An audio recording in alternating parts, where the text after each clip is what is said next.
You may have to point at me again. You're good? Okay. So the first step in any great marketing strategy is that we organize it.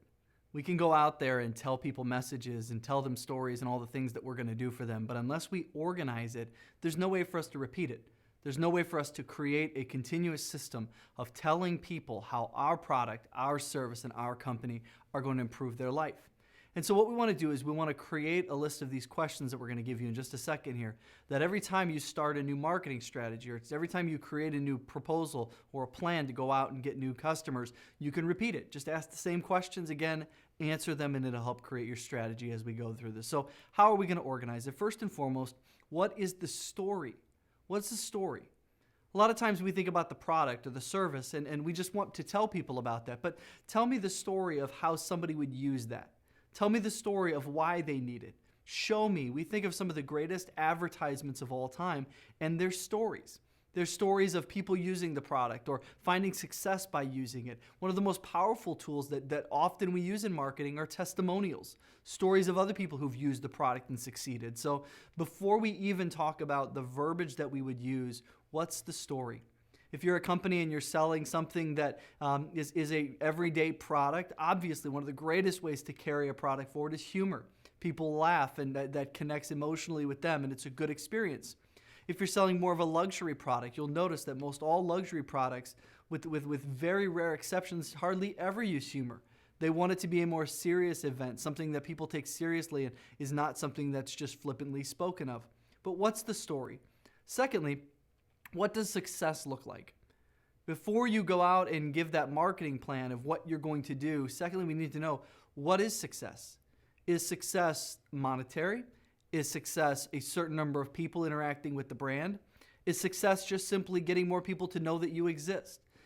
If you don't set a guideline of what is success, then you're never going to be satisfied with the results. You have to be able to create key performance indicators or KPIs that you can look at on a daily basis or an hourly basis and track whether or not the campaign and the marketing you're putting out is a success or not.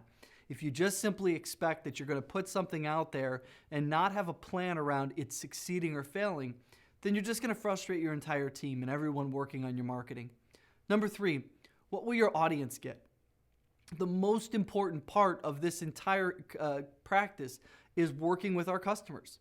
The customer needs to get something out of it, and if we don't flesh that out early as to what it looks like when they receive what you're giving them, and that doesn't necessarily mean that here's the product that they're getting, but more importantly, what's the emotional connection they're having? What's the experience that they've gotten? How is their life better because they have purchased your product or service? When you think about what your audience is getting, it's not just the product. Think about it in terms of something like bottled water. You could get water from anywhere. You can go to a faucet and get water. You can go to a garden hose and get water.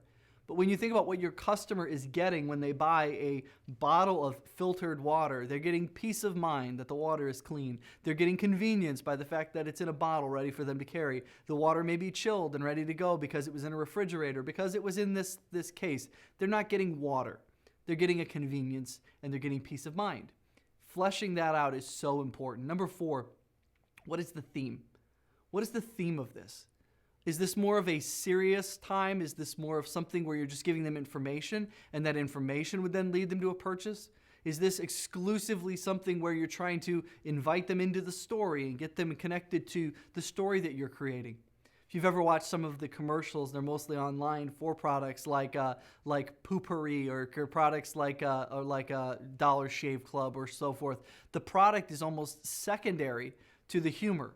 It's placed in such a place where the theme is that thing which drives the purchase of the product. And that's what we want to consider.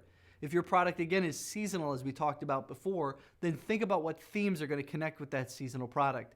If your products are something where it's disposable and somebody's going to have to order more of them, how are we going to invite them into a theme that creates a way for them to order more of that product? Number 5, why are we doing this? This ties back all the way to the first points that we gave, but why are we doing this for our customers? What's the point behind doing it? If we have a perfect purpose or there's something altruistic about the way that we're doing it, we need to state that. For some, I've worked with a company a while back and we were going through this practice and it came out late in the process that they donate a large amount of their money to charity, which was not something stated up front. And by knowing that, you're able to position the marketing in such a way where people understand there's a deeper purpose to what you're doing. If you don't flesh that out early, you're going to lose out on people that you otherwise would have gotten. So being able to plan in such a way and create a plan for what's going to happen organizes your thoughts. I want to take just a moment at this point under this organizational thought to speak of something else. That's ethics in marketing. And we talk about marketing. Marketing is in no way manipulation. Marketing is understanding what the user wants and providing that for them. It's no different than you going to your favorite restaurant and the place that you love to eat and getting there only to find out that they no longer sell the food that you wanted. They have lost track of you as the consumer, and you should be first. They should create the experience based on what you want, not on what they want. And marketing is exactly the same. It's creating an environment for the user to enjoy. You think about years gone by. If you picked up a magazine, you may get an advertisement designed for somebody who is a child. You might get an advertisement designed for somebody who's a senior citizen. And maybe you're neither of those things. Good marketing is one, and marketing done with ethics is that which is tailored for the user, for the sake of giving them a tailored experience. Think about it. The 4 points we have on the screen right there. First and foremost, it should be caring. Caring about the person. Marketing that is used as manipulation to get something out of somebody is not caring. It's not thinking about that person and their needs and what their wants and what they need out of it, and often fails before it even gets off the ground floor. Second, it must be honest. Good marketing is honest marketing. While it puts the best picture on it, and while it shows somebody the success that they could enjoy through it, it is also honest. It is truthful. There's more things done and problems that come up when we do not use honest or forthright marketing. And third, it should be sincere. If you believe in the product, it's something you would purchase for yourself, then feel at liberty to tell other people about it. Think about the greatest forms of marketing that exist today is what? Word of mouth, recommendations. The restaurants are filled with people who said, a friend sent me here because they said it was the best restaurant they ever ate at. And you should have that level of sincerity when sharing your product with somebody else. If we're setting an organizational level of what marketing should be, we have to start by saying that we sincerely, truly believe in this product. If you have a product that you cannot sincerely believe in, then it's not a product worth you selling. And then lastly, fourthly, it's trustworthy. It's something that can be trusted. Something that people can rely on, that it's going to deliver on the promise, it's going to deliver on the truth. Remember back when we talked about branding so long ago? That a brand is one that gives a promise. And marketing is now building on top of that promise through the messaging that we're giving. And if we're giving messaging that ties back to our branding, then it'll be trustworthy.